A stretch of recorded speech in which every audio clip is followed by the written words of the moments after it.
Today, we're talking about something that trips up a lot of service members. That's how do I come up with earnest money when I'm PCSing or just starting my home search? The answer, well, you've got some options. I'm going to go over some of those options here with you. Now, some are built into your military benefits, and some come down to good old negotiations.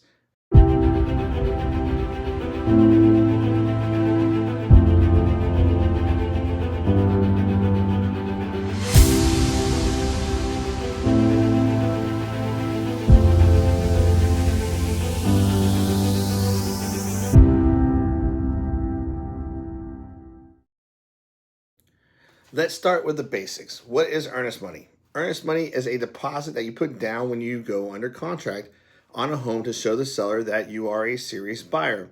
It's also designed to compensate them for damages if you back out of a contract. It's usually refundable if you cancel within your option period or contingency period or within something that is built into your contract. And if you close, it goes towards your closing costs. Now, in most markets, the customary amount is about 1% of the purchase price. So on a $300,000 home, you're looking at about $3,000 in earnest money. But let me be really clear here. There is no rule that says it has to be 1%. It's totally negotiable. I've seen it as high as 2% and as low as $100. Now, personally, I've bought and sold several homes, and I've never paid more than $500 in earnest money on any of them. And I've helped tons of military families do the same thing. Now, let's get into some good stuff here, right? How can you actually get that money for your earnest money deposit? Well, if you're active duty and you've got access to several options that civilians just don't have, right? So if you're PCSing in, you get access to advanced DLA or dislocation allowance, right? So if you're PCSing, you're entitled to dislocation allowance, and that, is meant to help cover out-of-pocket moving costs, like deposits, utility setups, and yes, even earnest money. You can get it when you get here or you can get it beforehand. There's no penalty for either or. Now, here's the kicker. You can request an advance on your DLA, right? You talk to your unit admin or finance office. Most commands can approve an advance of up to 100% of your DLA before you move. Now, there's no set dollar amounts based off of your family size and things like that, but that's free cash up front that doesn't come out of your savings, and you don't have to pay it back. It's your benefit. Now, the other thing you can do is you can do an advance pay. Not my favorite, but still tight on funds, you can request an advance pay, which gives you up to 3 months of your base pay up front. It's interest free and paid back over 12 months through an allotment, but that's just money every month that is an added bill. Now, look, advance pay isn't for everyone. I don't recommend it, but if your budget's tight and already need to talk to finance first, but in many service members, it's a legit way to get $1,000 to $3,000 fast, which is more than enough to cover your earnest money.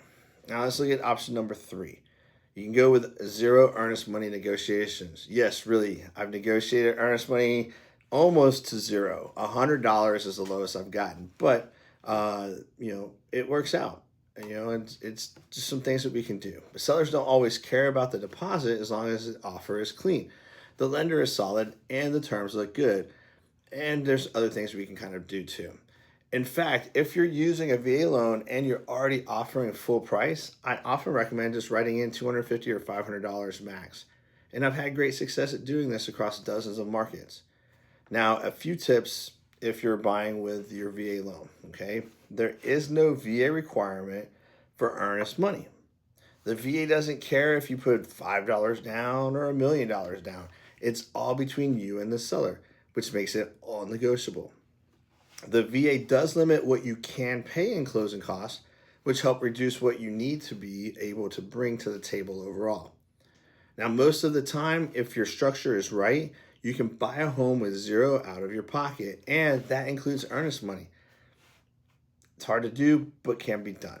Now, to wrap this up, don't let earnest money hold you back from buying a home. You've got some options. You got your advanced DLA, you got advanced pay, and then you can work with a pro like me that can lower your earnest money payment through negotiations. So if you're PCSing soon, talk to your finance office, talk to your agent, and work with someone who understands VA deals inside and out. That way you don't have to come out of pocket a penny more than what's necessary.